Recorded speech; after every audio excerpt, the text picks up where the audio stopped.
eloko na koloba edino image film continue kaka frappé bango na film edino image eloko na kosenga yo chikote bango edino image banza sango ya Congo edino image edino image edino image edino image edino image edino image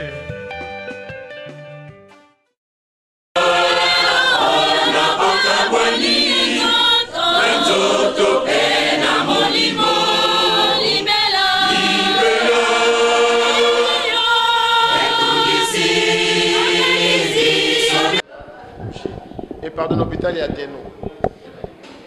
Vendredi, il a dit 14h à 16h. Samedi, corps et le mois 12h dans l'hôpital. Donc, tout ça, sur une visite samedi, le corps est samedi. Et Nathan, le corps est en cours. Donc, au bazar la misala, on profiter samedi. Dans 9h, tina 11h. Avant le corps. Avant la chambre, on finit le corps. Donc, samedi de 9h à 11h. Tous en église, à 13h. Sango, Abbé Noël, à l'obi wa lingala, à l'obi, en tout cas, tous en air, passé bango église, à 14h30, vous avez déjà une organisation, on passe biso de contacter bango, déjà, l'obi te contacter bango. Logiquement, il faut contacter bango samedi, pour les appeler ça communiquer dimanche, il y a un programme de bango la semaine, bango si appeler ça, bani les à l'église. Donc, le programme de samedi, 14h30 est occupé. Donc, nous avons la messe de 13h à 14h30. Donc, nous profiter avant 14h30. Nous sommes dans le cimetière, il y a panthère, enterrement prévu à 15h. Dans l'église, nous allons à 13h à 14h30. Saint-Bernard dans Château-Rouge. L'église est à Saint-Bernard dans Château-Rouge. Samedi à 13h. Après, nous sommes dans le cimetière. 17h, tu allons à 34 boulevard et du vieux chemin. Pas tu as dit mais na salle amune na mupanzi wana. Oza papa wema. Dans la salle tu as na salle wana. Salle ya munene za wana. Wana za 700 places pour faciliter biso nani. Donc kuna ndete ocha instrument ezala pour na musique pour na bandeko nyos ba accompagner biso. Donc wana pour na samedi. Mais toujours senga na bandeko cahier toujours soutien. Il y a des gens qui peuvent aller au baki. Il y a un message tous les jours. Na 8 boulevard Galénie 92 230. Facile facile pour nous. Bissa 77, Bissa 66, Bissa 37. Piankou Koyana Villeneuve la Garenne. Donc il y a 4 chemins. Donc message de passer na bande tout pour la maputa tenir à maman. Lobi na tongo to toza o bazali charger to ke na bango pour na so mama puta.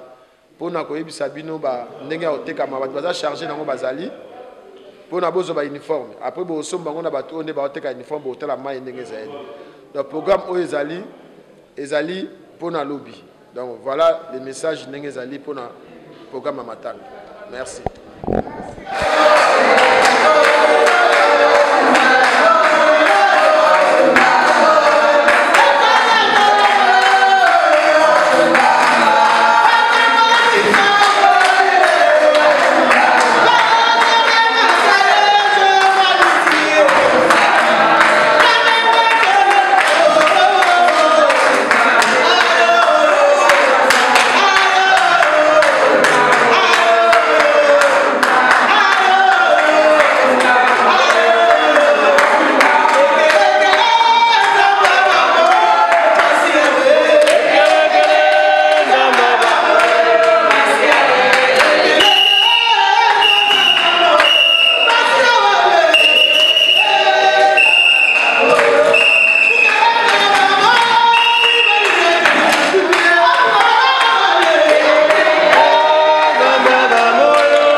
Amen. Comprendre que vous avez passé.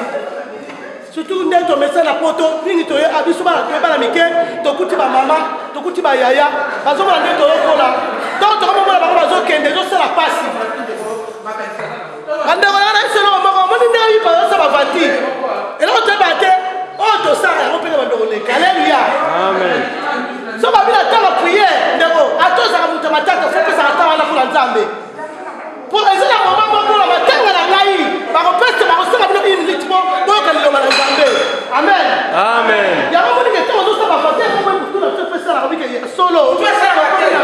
On va. Il y a des gens qui ont compris, il y a des gens qui ont compris. Amen. Pour ça on va te mettre mais pour que les gens t'attendent mais c'est ça. Est-ce que vous voyez ma voiture va te pour vous pas la petite de manger ma satan. C'est qui connaît le Seigneur. Amen. Il y a un temps pour tout. Tant on est sur toi, il y a la place pour la fête de la bataille. Alléluia. Amen. Maintenant, nous avons été à bouquet. Donc, elle va la tomber. Makelele.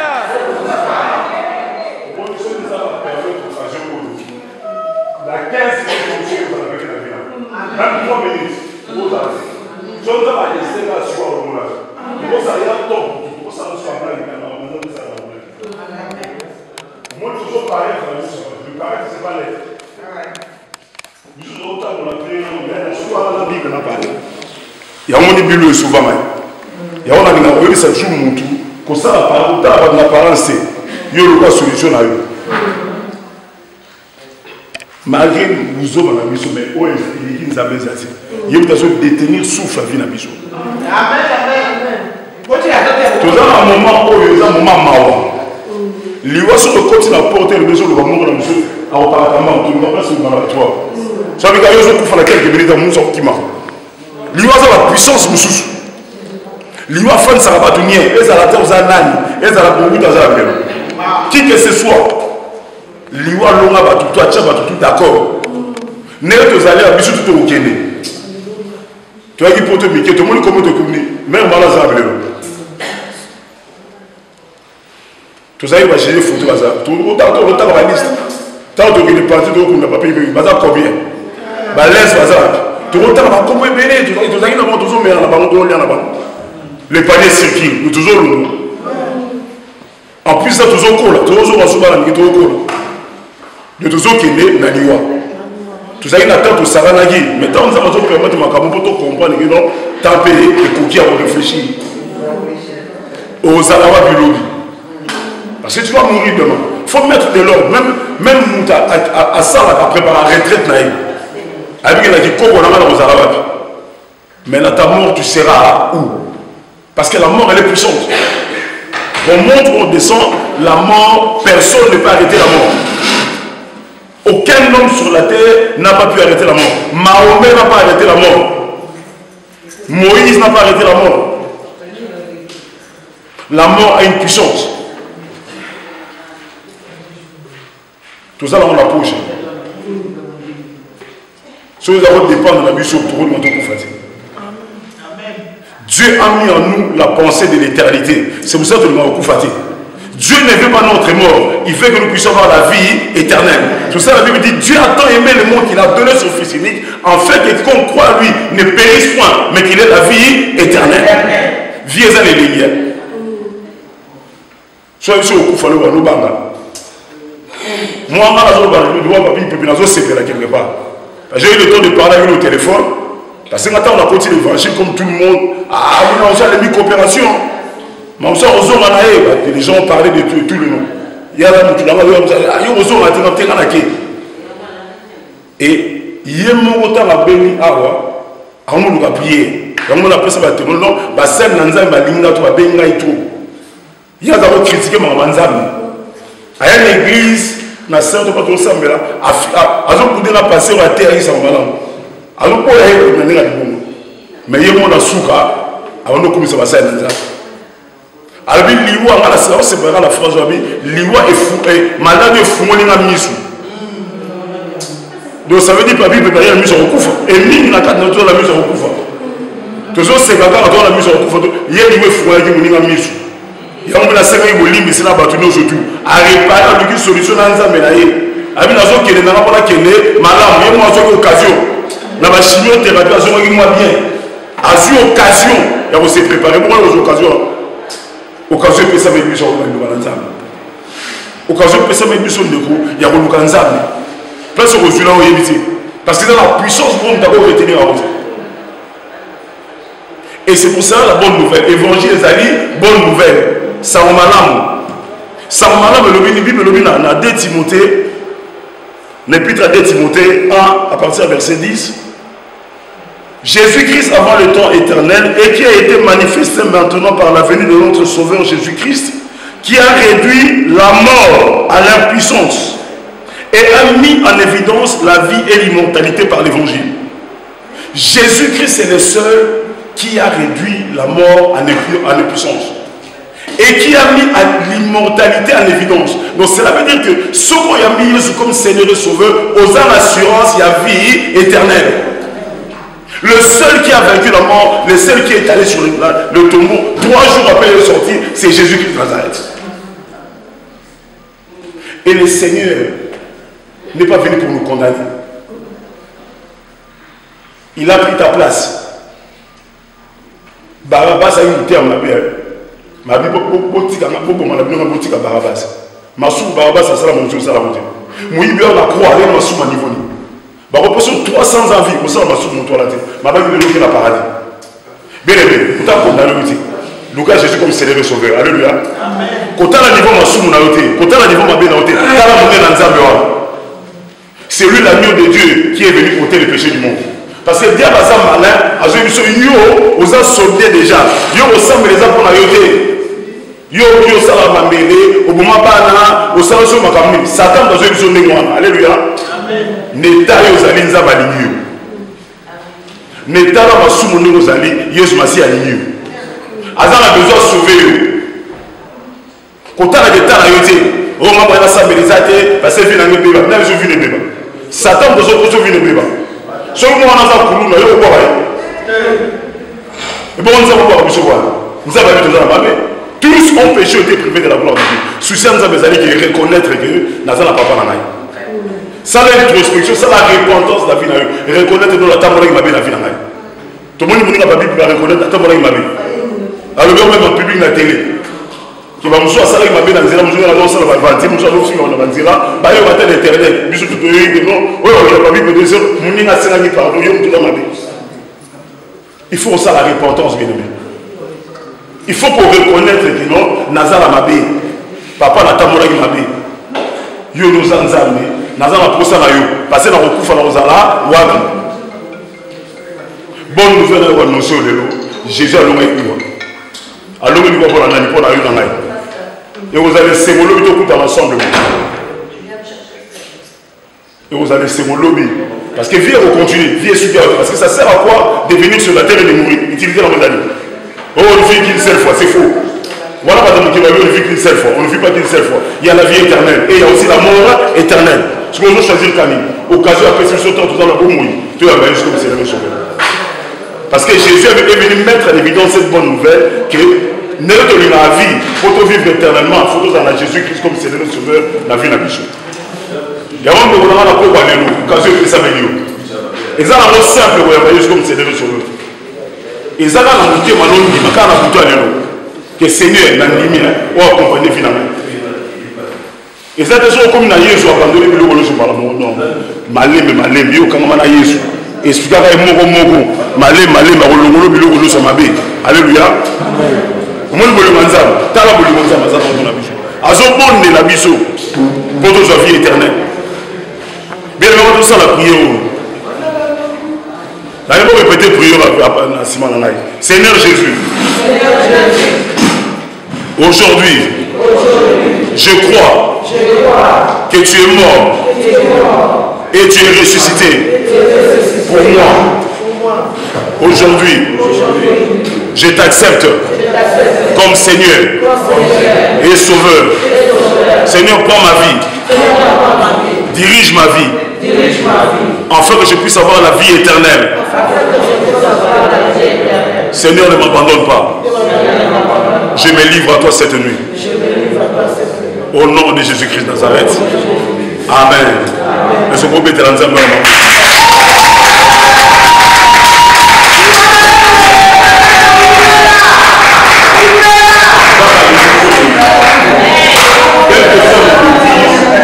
Pour ce qu'on a raté, pour se justifier à la tête. Merci beaucoup. Alandi 3w.pandasanga Congo, tozana papa Richard Kengata, papa oyo atika kabana na été, alanda kabana na partout. Ba organisation oyo so ba matanga na Paris, ye azalaka toujours. Papa, vraiment merci mingi na ndenge nazo yamba yo na micro pandasanga Congo. Mais la recevons le bakal lo bamoko parce que moyi o akufi oyebaki e bien. Bon vanda na longtemps oyebi pena bien. Yom to ko témoigner o sa mo mke témoignage na ye pour balandi balanda. Nga nazo sepela kaka na ba sepela na liwa te. Mais pour nga pour na papi pepi nazo sepela na sens ni ke azwa ki temps ya ko réconcilier na Nzambe. So mo ba vidéo minga senga ba bolimbisi na batu et azo parler mingi du Seigneur.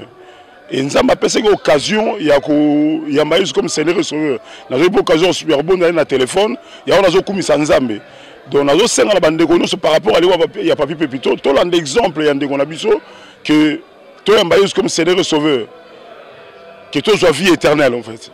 Le Zama et Sengomingi, c'est ça la bonne nouvelle en fait. Évangile aux autres, c'est que Moutaï ba Yesu comme Seigneur et Sauveur. Quel que soit ma ben abisso, quel que soit état mol abisso, mais il y a un Nzambe Moutaza la capacité de changer. Jésus-Christ savait pas qu'on allait bissoter, à juger bissoter mais pour à sauver bisso. La grâce parce que moi je suis à côté, je suis à dire Nicolongola.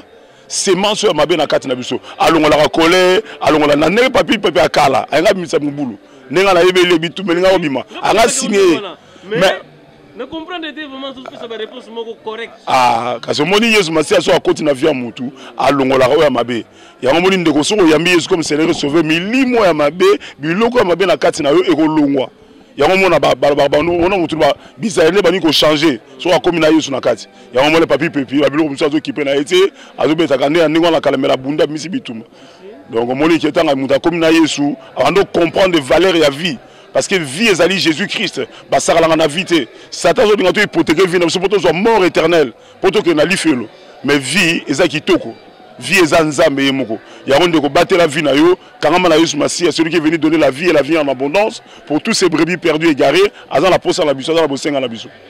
Donc nous n'avons pas molabino, pas molabino, donc c'est ça que nous avons comme message nous passé. Bon quand on a eu ce Christ Messie, quel que soit ma ben na yo, quand on a eu Yesu. Malé marocain na otia ko changer vie na yo. Merci beaucoup. Est-ce que tu vois programme ya matanga zo le kandeni? Donc matanga ezali on a ça na Gennevilliers, je crois 8 boulevard Galeni, 8 boulevard Galeni à Gennevilliers. Donc ezali le ti vendredi. Ezali on a rata ça yo. Et puis après ça va enterrement ça samedi. Après enterrement samedi on changer ça après enterrement.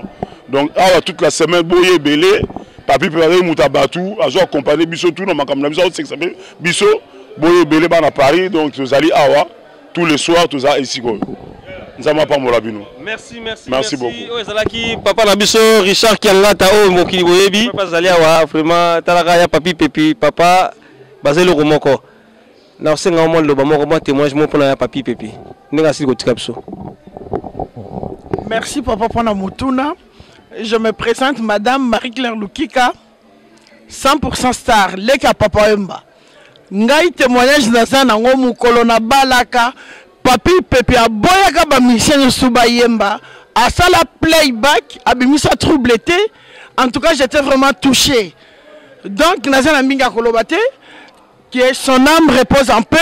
Après c'est la mission mbote na papa Emba Shungu 100% star, mangoro to bayaya, ezali de la mission surtout papa.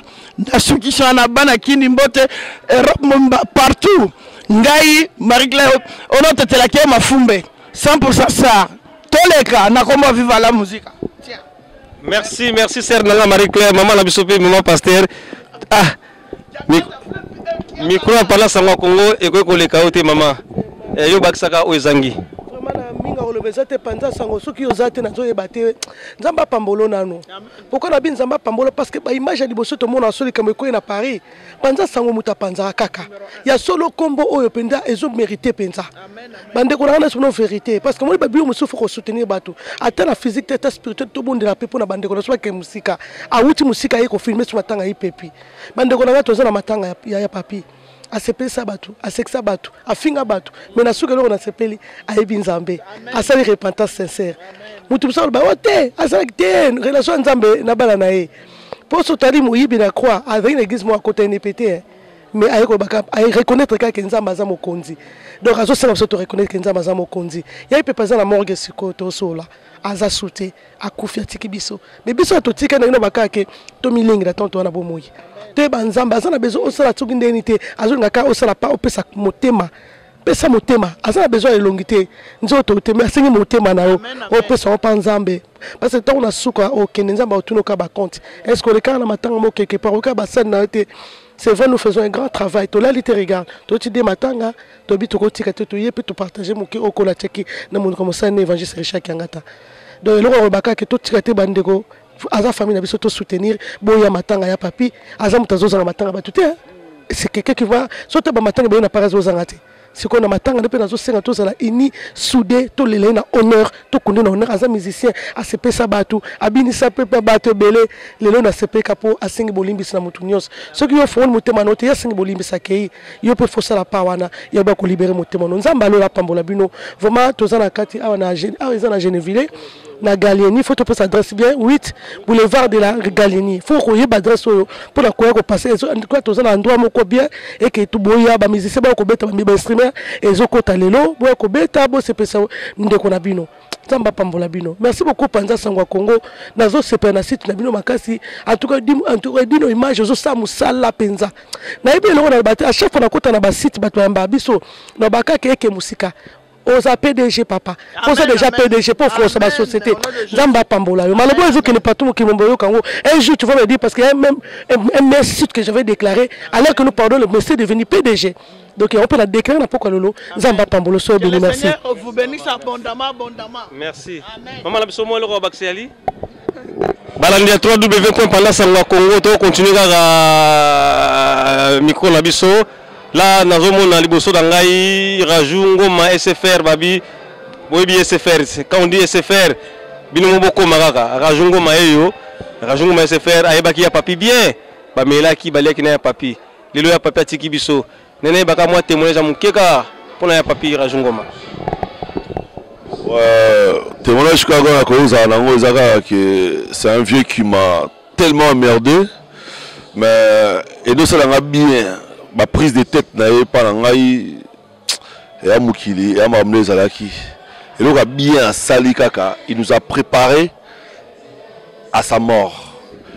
A préparé Bisso qui a zo qui est naé.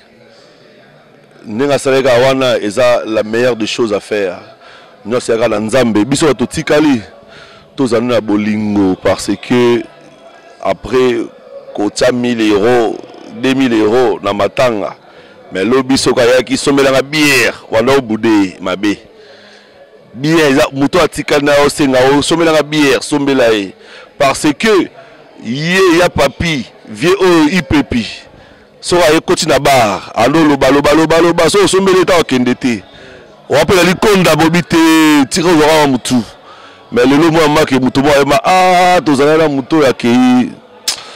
Mais aki biso to tikali ka to baraki o azana ngolelo pesa mutu azangi o azangi senga mutu azana ngo so pa boyi nzamba likolo faire souvenir et jour à lelo pour bato ba cotiser na bango ba pesa balara danger mais mutu ngaza sous-soutis mais quand il était là il y a certaines personnes, moi je me rappelle, moi, bon, je vais pas m'inventer des trucs, voilà, mais voilà, Dieu sait seulement, tout peut s'adresser dans Nzambe, bananae, vraiment botika na kimia, que le Seigneur puisse combler ses vides vis-à-vis de sa famille et puis que Dieu seul puisse prendre le contrôle de toute sa famille. Na pesi mbote kaka, na batu nyonso, balingaki vie oyo na oba oyo. Bandeko c'est plan a été pendant que loba Mais manqué bisokaka. À bientôt, que toutes choses se passent avec le Seigneur Jésus-Christ, notre Dieu, le seul qui nous conduit dans sa demeure. Merci. Sobomoni lelo eza journée ya mawa baloba tolela na bato bazana mawa tosepela na bato bazana esengo mpona nga ipepi aipepi aza papa na ngai ndenge moko banda koloba na nga roi David na Kishasa eza wera awa na poto eza ngai ipepi aza papa na ngai album na ye mobimba na bwaki na koloba sur 100% na bwaki 80% na kati album wana. Donc nazana souci makasi aza papa nanga tibo moninga bona matanga mawa eza ebele donc minga olobezate nazo senga na ba musicien ba chanteur o ba yembaka boye ba vela biso ipepi ndinga salaki aki mutu moko azaki tout près ba musicien kolo ntengo ya papi pepi après il repère nga petina nga roi David setinina kuzuna pangusa dominga kolobezate nasobenga ka batuti boya matanga zo changer programme bon programme na yebani bien te na opesa bino programme mais tellement émotion zebele et dino na kolobebele te na topesa programme bien album ezo beta nga na yemba na kati nzemba suka isa fio nga defao. C'est mon père. Parce que les babanda on a aimé un secret belé aïe. Tu l'as la bambe tu moko, tu la muka, tu peux pas 4 heures, tu peux pas semoule, baba kambuki parce que ça.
Et ça fait plus de 10 ans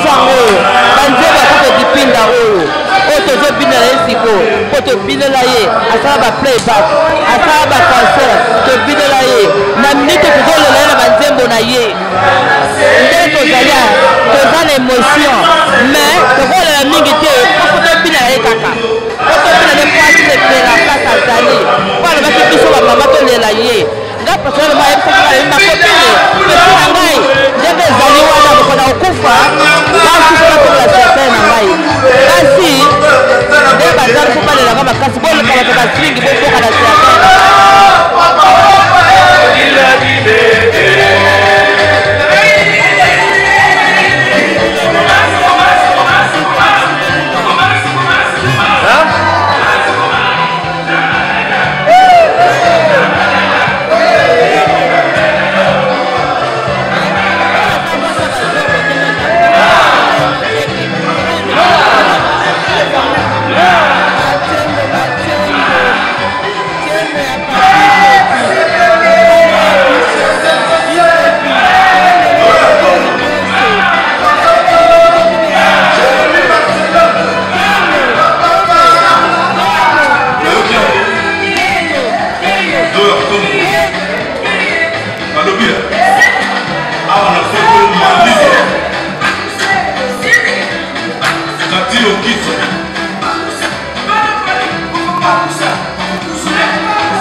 Waka, chez Maman Jeannette, au numéro 7 du boulevard de Brandebourg, à Ivry-sur-Seine, confère Place Gambetta à Ivry.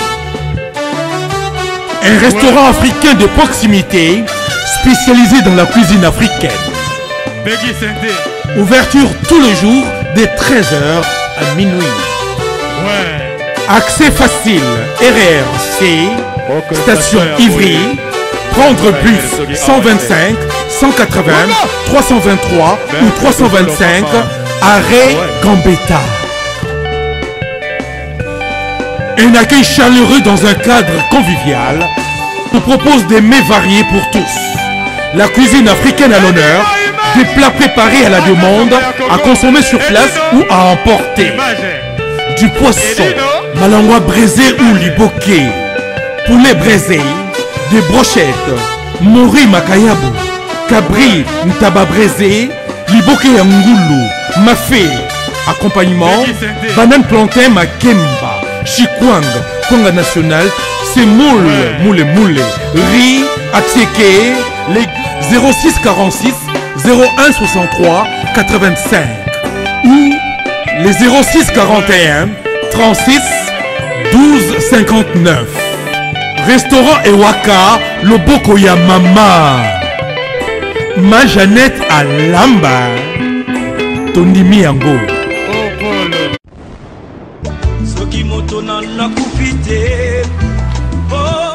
Keba na ba commissionnaire na uti cimetière réunion munene ezaki na kata cimetière na ba wei ya monde entier keba na ba commissionnaire matanga so mutakufi ba na liboma ba photo o bango ba yebe sika ba kozwa soki nini ba wei ya Congo ba wei ya Ghana ba wei ya Poto ba wei ya partout ya monde entier bazo seka ba congolais o bango so ba kufi ba problème ezanga raté oyoka ono mubule bimaki bale mbongo utaki na Poto bale mbongo fini lelo solution ezwami global PM service funérailles et sali makambo ofuti awa basali liyo makambo tout na kini pepele wana na bukasi ya Patrick Malwavengi yekutu basolanga na nzela te makambo tout bureau ba photo ezali okomona ba catalogue ndenge olingi bakundela ndeko na yo tata na yo mama na yo ndenge na tout oyo kolinga kopona